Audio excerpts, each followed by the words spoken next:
ГСП онлайн. Городские новости сейчас.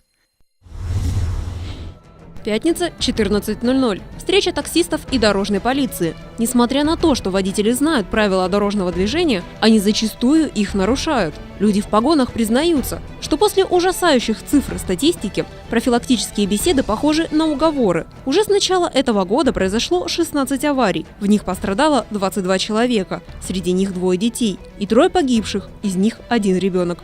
Директор тоже озвучил, то есть министр нам вот это вот назвал то, что здесь случилось, вестями с фронта, образно говоря. Такое ощущение, что мы воюем, тут должны воевать с вами, то есть, скажем, с кем-то. Мы не должны делать, то есть наша, что главная цель?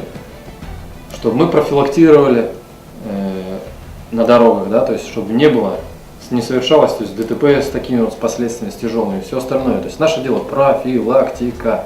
Поэтому сегодня сотрудники госавтоинспекции встречаются с представителями служб такси. Водителям рассказывают, что детей в машинах можно перевозить не только с помощью кресел, но и используя адаптер для ремня безопасности.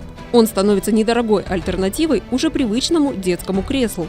Остается надеяться, что после сегодняшней встречи станет намного больше автомобилей, безопасных для детей.